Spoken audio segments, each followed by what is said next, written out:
साथियों, खुद से पूछें, आपको कैसा लगेगा यदि आपका पूरा जीवन व्यर्थ के प्रयासों में ही बर्बाद हो जाए। आज हम इसी विषय पर आपके साथ वार्ता करेंगे। व्यक्ति किसी भी भिन्नता के बिना पूर्ण रूप से या तो अच्छा या तो अच्छे या बुरे होते हैं। जब हम जागरूक होकर अपनी जिंदगी नहीं जीते हैं तो अंत में हमें पछताना पड़ता है। मैं आपको एक कहानी सुनाऊंगा जो इस प्रकार है। किसी गांव में एक व्यक्ति रहता था जिसे बादलों की रानी से प्रेम हो गया। उसके दिन आसमान की ओर चिंतन करने में बीत रहे थे। जब सूरज चमकता था तब वह दुखी हो जाता था, लेकिन जब आसमान में बादल छाए होते थे तो वह खुशी से झूम उठता था।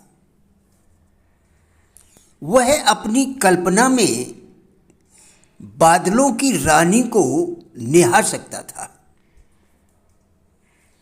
वह बहुत ही चंचल थी, लेकिन समय समय पर वह उसे गुम्फेदार समूह में पहचान लेता था, जिससे उसका दिल खुशी से झूम उठता था। आखिर उस व्यक्ति ने बादलों की रानी से मिलने का संकल्प लिया और ऐसा करने के लिए बहुत सोच समझकर एक ऐसा सीढ़ीदार स्मारक बनाया जो आसमान तक पहुंच जाए। उसने अपने आप को अपने आदर्श के चिंतन में लीन करते हुए खुद को काम पर लगा दिया। कई वर्ष बीत गए। उसके बाल भूरे हो गए, उसके हाथ और घुटने कंपने लगे, लेकिन वह अपने काम के प्रति या ये कहें कि सपने के प्रति वफादार रहा। उसने एक सीढ़ी को दूसरी सीढ़ी से जोड़ने का काम जारी रखा। आखिरकार मृत्यु के करीब पहुंच चुके लड़खड़ाते निर्माता को अपनी वस्तु मिल गई। सीढ़ी बादलों तक पहुंच गई।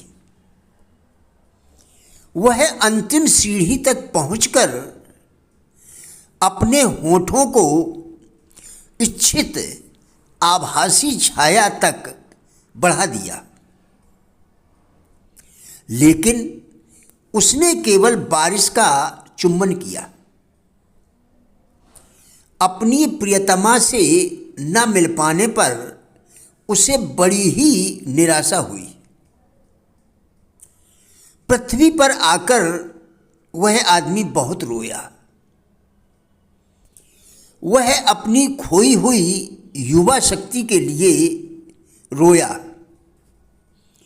वे खूबसूरत साल जो बीत गए थे और सबसे बढ़कर उसकी शक्ति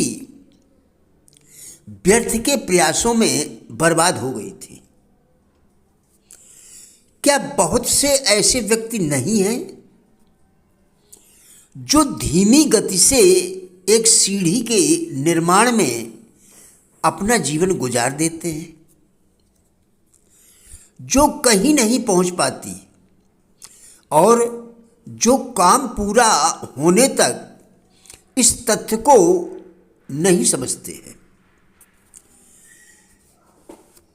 दार्शनिक जो अनुसंधान स्पर्श के सुझाव में माहिर होते हैं, बड़ी तेजी से विरोधी शक्तियों को पहचान लेते हैं जो झूठे गुण की उपस्थिति के अंतर्गत खुद को प्रच्छन्न यानी छिपा लेते हैं।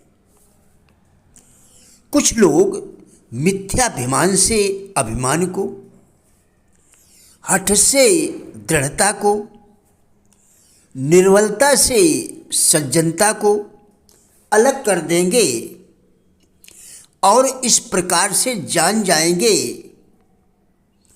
कि कैसे इकट्ठा होकर कमज़ोर लोगों में जगह बनाई जाए। मुकाबला हमारी ऊर्जा को बढ़ाता है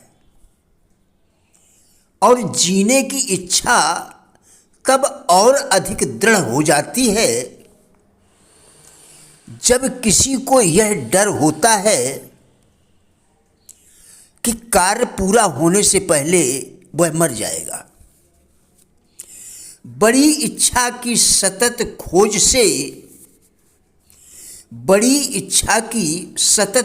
से वास्तविकताओं की एक श्रृंखला यानी रास्ता मिलती है, जिनमें से प्रत्येक हमें विजय की खुशी और गर्व प्रदान करती है। क्या एक विजय के बाद व्यापारी व्यापार करना बंद कर देते हैं क्योंकि उन्होंने सिर्फ एक अच्छा सौदा किया है, जबकि वे लंबे समय में लेन देन में प्राप्त लाभ की सराहना करते हैं?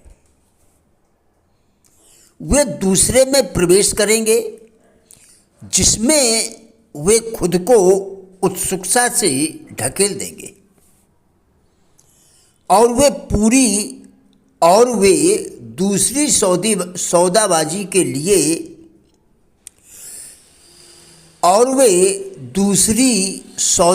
के बारे में सुनिश्चित करने के लिए पूर्ववर्ती सौदेबाजी के लाभ का भी उपयोग करेंगे।